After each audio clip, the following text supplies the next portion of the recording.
everyone, welcome back. So I don't know if you've seen the price of store groceries lately, but the cost of bread is outrageous. Any decent loaf of bread right now here in California costs anywhere from $3 to $7 a loaf, and I just think that is absolutely unacceptable. So I have resorted to making our own sandwich bread from scratch. But I recognize I am incredibly busy. I don't have a lot of time to sit and knead bread, watch it rise, knead it again, watch it rise. I just don't have the time for that. So I have a helpful tool. It's called a bread machine that does a lot of the work for me and doesn't require much effort at all. So today I will be walking you through how to make a traditional white bread loaf using the bread machine to make the dough, and then we'll actually not bake it in the bread machine. We're going to be baking it in the oven, and I'll walk you through that process. So we're going to make the dough in the bread machine, and then we're going to bake the loaf of bread in the oven. Stay tuned. All right, a couple helpful tips to get you started before you work with your bread machine. When you open up your bread machine, there's going to be a pan located inside. It looks like this, and this is basically our basin that we're going to dump all of our ingredients into. Now, your bread machine should come with a blade. I have made the mistake and not put the blade into the basin before trying to make dough. It doesn't work. I don't recommend it. Make sure you put your blade back into your basin. It has a side to help you align it, so you just stick it in. That's the first thing you're going to put in. Then your bread machine is going to come with two other measuring tools. One does a tablespoon and a half a tablespoon on one side. The other side does a teaspoon and a half a teaspoon. When you are measuring your ingredients for making your bread dough, you want to use the tools that actually came with your bread maker. It is specific to your bread maker, designed for measurements to help your recipe be best successful. So always, when you can, use these tools. The second tool is a 1 cup measuring cup. It has ounces on one side, milliliters on the other side, and then the portions of the cups on the other side. Utilize this when you're measuring out all of your dry and wet ingredients. Again, because this came with your bread maker, it is specific to your bread maker and will set you best up for success utilizing your bread maker. So now that I've got my blade in my basin, I'm going to go ahead and get started by adding my wet ingredients first. So that's my liquids. I will start by adding 1 cup of room temperature water. Again, these were all pre-measured out using the tools that came with my bread maker. 2 tablespoons of butter that I've cut into chunks. 3 cups of bread flour. Now here's the deal. Bread flour is more expensive. I get it. It's like $5 to $6 for a 5-pound sack. But do the math. When you get a 5 to 6 pound sack of bread flour, that is going to give you anywhere from 5 to 6 loaves of bread when you're making a loaf of bread using 3 cups of flour. That is much less expensive than buying each individual loaf outright. So it is okay to pay more for the bread flour. It makes the bread come out better, fluffier, it's pre-sifted. Use it, because in the end, you will absolutely experience the cost savings. So 3 cups of bread flour go in. And it just is going to sit right on top of the liquid that you put in. To that, we are going to add a teaspoon and a half of salt.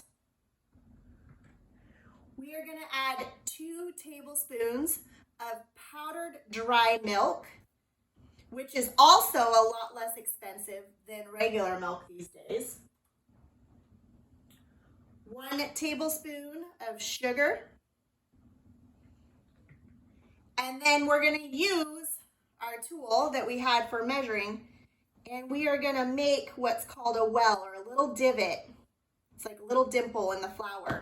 We don't want our yeast to touch any of the wet ingredients, so we're just going to create a little hole for it to sit in beautifully. And we're going to add to that 2 teaspoons of active dry yeast. So once you have all your ingredients in, this is what it will look like. You can see your yeast is sitting in the middle on top of the dry ingredients, and all your dry ingredients are sort of floating over the top of the wet. Now, once you have all of your ingredients into your basin, you're gonna open up your bread machine, you're gonna pick up your basin, and you're gonna lock it into your machine. Usually it just takes a little quarter turn to lock it in place. You close down your bread machine and go ahead and plug it in. And you'll hear it beep to let you know that it's receiving communication. Now, typically the top of your bread machine or the setting of your bread machines will have a bunch of different options. Bread machines can actually bake the bread for you. So all you have to do is push one setting and indicate the size of the loaf, the color on the outside you want, whether you want it light brown, medium brown, or real dark brown. And then it will actually knead the dough, process it, and bake it all in one so that once it beeps again, you come back to a freshly baked loaf of bread. Why am I not doing that? Well, there's a problem. If you remember when I first started this video, I said the first thing that we do is we insert a blade in, which helps to mix the dough and all the ingredients. And it also helps to knead the dough as it goes through. That blade does not ever come out when you bake a loaf of bread. And so my pet peeve is the fact that every time I dump out a fully cooked loaf of bread, you get that blade in there and then you have to pull it out and you get holes in your loaf of bread. So it's just not as pretty. I don't like it. So I only use my bread machine to make the dough. Once you've plugged your bread machine in, you'll want to navigate using your menu on your settings to the dough setting. For me, it's option 7 on this particular bread maker. And then all you have to do is click start. Now, once you click start, it will start running, it'll mix it, it'll go through several different kneading and rise cycles. Typically on most bread makers, it's gonna be anywhere from an hour to an hour and a half as soon as you hit that start button. I'm gonna hit the start button, and then after about an hour and a half, which is what my machine says it's gonna take, we'll revisit the bread and I'll let you know the next steps.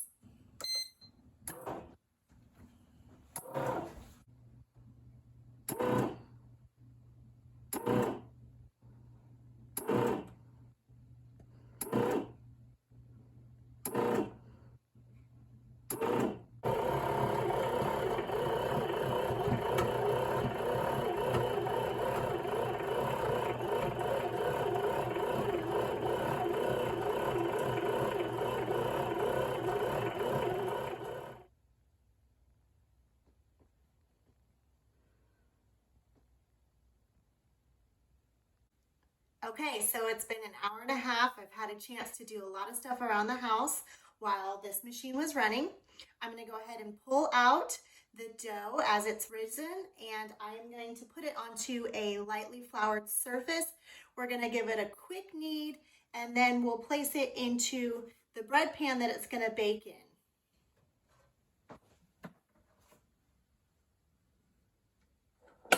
Now be careful when you pull it out. It will still be warm to the touch. You'll see it's risen. If you need to take out some aggression, give it a little punch and then it'll start to fall. And you can pull it away from the edges and dump it out onto your floured surface.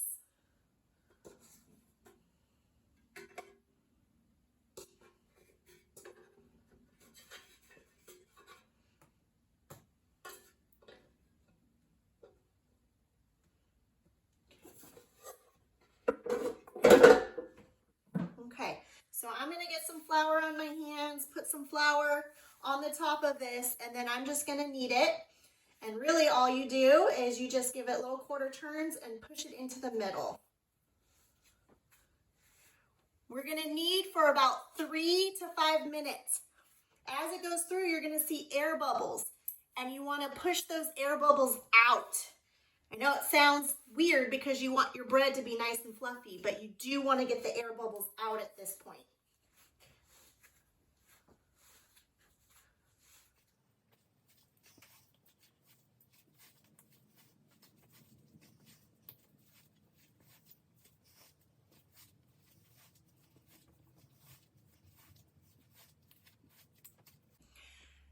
So I finished the quick knead of this bread. I'm going to take my cooking spray and I'm going to coat the bread pan. This is just a traditional 9x5 bread pan. I'm going to coat both the cooking spray and I have an extra sheet here of plastic wrap to go over the top. I'm going to coat that too, because I don't want that to stick to the bread once it's had a chance to rise. So this is going to then go into the bread pan, and you just want to kind of give it a longer shape like a bread loaf, and you're going to gently set it inside, and you're going to cover it with your plastic wrap, just like that, nice and gentle. You don't have to get it on there tight. You're going to let that sit, rest, and rise for 1 hour.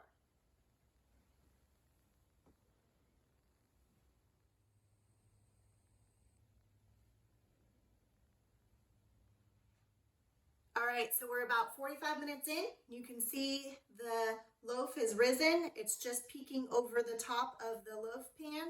Now is a good time to preheat your oven to 350 degrees.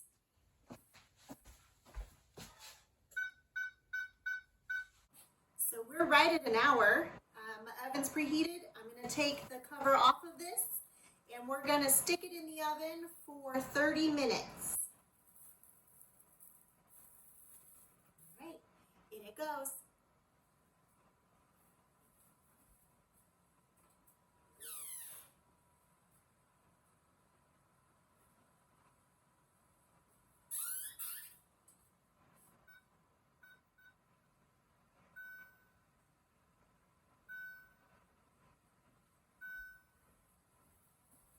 It's ready.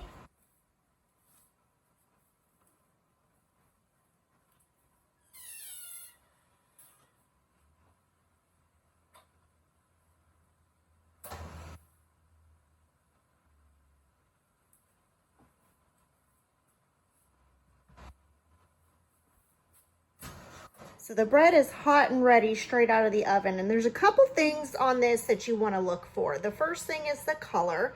It's a nice light golden brown all the way around the top of the bread, and that's the color that we prefer. If you like your top of your bread to be a little bit darker, you can leave it in a little bit longer. The most important thing you want to look for, though, is a sound. When you tap the bread, you'll hear a hollow sound coming out of the bread. And that crust gives a nice hard sound on the way back. That's what you want to hear. If you don't hear that, or if the crust on the top is too soft, put it back in and let it go another 5 or so minutes. So at this point, I'm going to let the pan cool until it's easy enough for me to touch. And then I will remove the bread loaf from this pan and place it onto a wire rack to let it finish cooling all the way through before I cut it.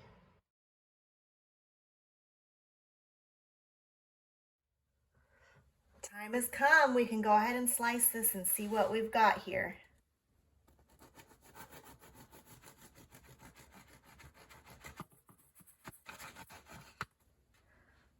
And we've got sandwich bread.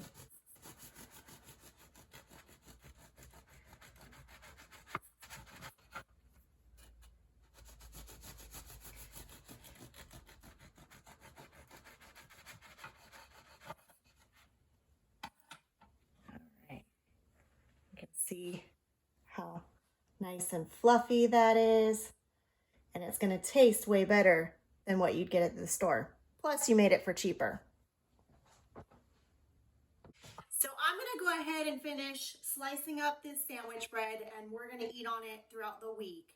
But I want you guys to think about this, you know, the cost savings with this recipe, and it really doesn't take much time at all. All you had to do was measure the ingredients, dump them into the bowl for the bread machine, and it's literally just mix, wait, knead, wait, bake, and then wait for it to cool and slice. So pretty simple. Hope you enjoyed.